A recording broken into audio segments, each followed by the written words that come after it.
Until I was 13 years old, I couldn't pronounce my own name. And I was in good company because no one else could pronounce the damn thing either. The correct pronunciation of my full name is Aftab Karma Singh Puriwal. My father is from India, my mother is from Tibet, and my name reflects my multi-ethnic background. Aftab, my first name, means sunshine, and it's Persian. Now, neither of my parents are Persian. No one in my family is Persian. I think my parents were just trying to make sure that I had an identity crisis. My first middle name, one of two.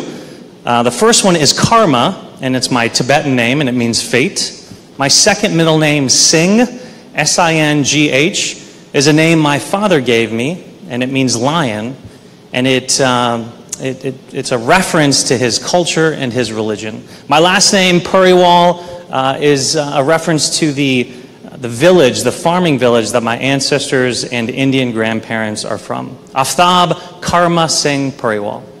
Now, ever since I can remember, however, I've gone by Aftab, and in Cleveland, I go by Aftab. But I'm incredibly proud of my name. My parents gave me the name. I'm the son of a refugee. My mom was born in Tibet, and she was forced to flee her home country when the communist Chinese took over. So my grandparents and my mom picked up and made their way through the Himalayas, through Nepal, and into India, where she grew up as a refugee. Against all odds, she got an education. She made it to college, where she met my eccentric dad. The young couple got married, and they wanted to come to the new world. They wanted to come to the United States. So my dad looked at a map of our great country, and from sea to shining sea, from California to New York, this man literally could have gone anywhere. And he chose Beaver Creek, Ohio.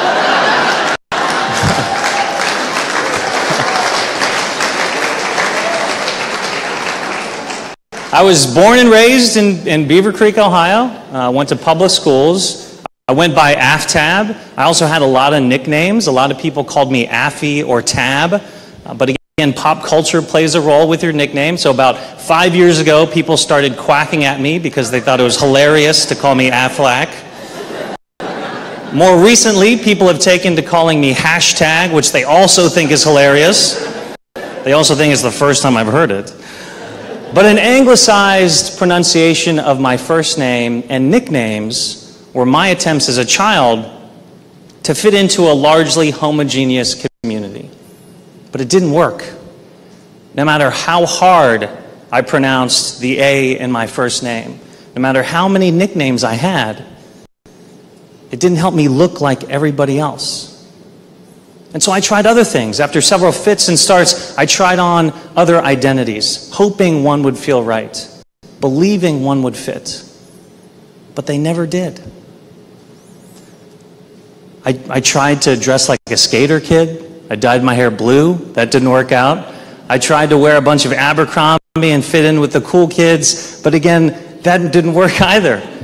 So I started believing what everyone around me was telling me, that I was Indian. In Dayton, if you're not East Asian, black, white, or Hispanic, you're Indian. And that identity worked for me because my father was Indian, and he played a really large role in my life. So I finished my primary education confident that I was Indian, believing that I was Indian, that I looked Indian. So I took that newfound cultural identity and that confidence to Ohio State for college. And there I am. I'm thinking, finally, I'm in a big city. I'm at a big school. I've got this huge, diverse population. I have all these Indian Americans. I can finally make some Indian friends. So I joined the Indian American Association, and I got really involved trying to meet as many brown students as I could. But for whatever reason, they were incredibly welcoming, incredibly friendly, but I couldn't help but think that the group was holding me at arm's length. I kind of dismissed it as my own insecurities. But then one day, while we were setting up for an event for the club, I said something in Hindi to the student next to me, and he looked at me utterly shocked. He didn't know that I was Indian. He didn't think I looked Indian. All the students in the group thought I was a very, very committed liaison from the Asian American Association. So imagine something with me. Imagine that you think you look a certain way. Imagine that you think you look like a community of people, that you feel entitled to fit in with that community of people. What happens when you realize you're wrong? That the way you think you look is wrong. That the very community you believe you belong to disagrees with you. What happens then? Where in this big, beautiful world do you fit in? It can be incredibly hard. I mean, what am I? Am I an American? Am I a Tibetan? Am I an Indian? And of course the answer is yes. But that convenient, pithy answer doesn't help me confront some very real issues and some very real questions that I have today and that I'll have to face in the future. For example, what languages will I teach to my children? What religion will they be? Will one or both of my parents' cultures die with me?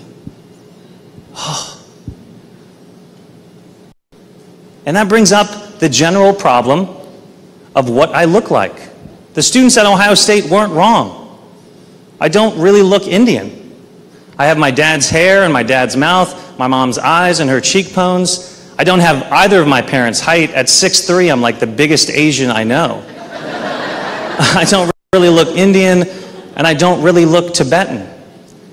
Asian American culture is not a monolith. There are several identities and cultures within that umbrella, and I always felt like I fell through the cracks.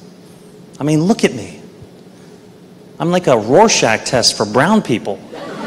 Every time I meet someone new, they project their ethnicity onto me. I've been told I look Thai, I've been told I look Hawaiian, Chinese, Nepalese, all the things that I'm not. And non-brown people have no idea what I am, but they're convinced I'm famous. I've been told I look like Yao Ming. I've been told I look like the dude from Slumdog Millionaire. I'm pretty sure I'm the only guy in the country who can pass for both Harold and Kumar. I love that joke. But if it was a cosmetic problem, it wouldn't be a big deal, right? But when your physical appearance prevents you from fitting into your own community, it can be incredibly destructive to your self-esteem and your self-identity. It can leave you feeling lonely and ill-fitting. And I think it's because of that, particularly in my younger years, that I was going through life untethered by identity or by self, moving from place to place every few years. And so after graduating from UC's law school, instead of doing the work, sitting down and figuring out exactly what I wanted to do, exactly what was important to me, I made the easy choice, and I reached for the prestige and for the money. And I took a job at a large law firm in Washington, D.C. And after moving to D.C., I soon realized that I was miserable. Because you take yourself wherever you go. And what's worse is I felt exactly like I did as a child when I was torn between two ethnicities. I felt lost. So after 4 years in D.C., I sat down and I did the work. I forced myself to envision what I wanted my life to be, what I wanted to do. And I decided I was passionate and I wanted to work in public service. It's what I wanted to do. If I'm honest with myself, It's what I've always wanted to do. So I quit my job in DC. I moved back home to Cincinnati. I worked as a federal prosecutor for a while. Then I was at Procter & Gamble as the global attorney for Olay. But ultimately, I ran for office. I ran for the clerk of courts in Hamilton County. Now, right off the bat, after deciding to run, I had a few problems. Number one, a Democrat hadn't held the clerk of courts seat in over 100 years. That's a long time. I don't know why y'all are clapping. That's like, it's a long time. Number two, my opponent was the Republican incumbent, incredibly well known. She looked unbeatable. And number three, no one had any idea who I was, and I'm a brown dude named Aftab. So when I was telling people about this plan, they were like, what are you thinking? Why on earth would you do that? Why would you run for an office no one's ever heard of against an opponent that can't be beat in conservative Hamilton County? And to do all of that, you have to leave a career at P&G? Are you crazy? And that was just my mom. I think she's still holding out hope that I make it to med school one day. Brown people in the room know what I'm talking about. My fiance, Dr. Whitney Whitus, is here in the house. Welcome, Whitney. So my mom was like, you know, obviously really proud that we ultimately won the clerk of courts race, but she is very proud that I am marrying a doctor. So, incredibly proud. Thank you. Thank you for being here.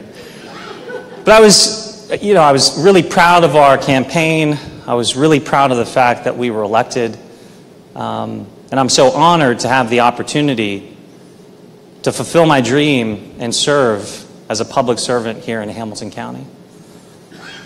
But the campaign and running for office was critically important to my own story too. Because running in a county as diverse as Hamilton, you learn a few things. As different as many of the citizens of Hamilton County are from me, from Harrison all the way out to Milford, running for office really forced me to talk to everyone, to see everyone. And I learned that no matter someone's background, I could find something in common. We could relate to each other in some way, no matter their background. Because what I learned, the simple truth, is that all of us, at some point in our lives, felt like we didn't fit. We're all just trying to fit in with someone or something. The other thing that I learned that was really profound and important to me while I was running for office is I started recognizing the other Indian American and Asian American boys and girls in communities across Hamilton County who maybe didn't feel like they fit in to their homogeneous community. While running for office on the campaign trail, I would run across little brown boys and girls, and they would tell me that they'd never considered running for office because they believed their names were unpronounceable, or they thought that their ethnicity to some seemed foreign or even scary. And so I know that part of my story now is to share my story and to give everyone the confidence to believe in their dreams. Whether you fit into a box neatly or can be categorized neatly, your work ethic, your talent, your commitment to your dreams will differentiate you and will determine whether you succeed or fail. And that's it. But ultimately, I'm just incredibly thankful because in one generation, my family went from being refugees to being elected in public office. And that story only happens right here in this community and in this country. And that's my American story. Thank you.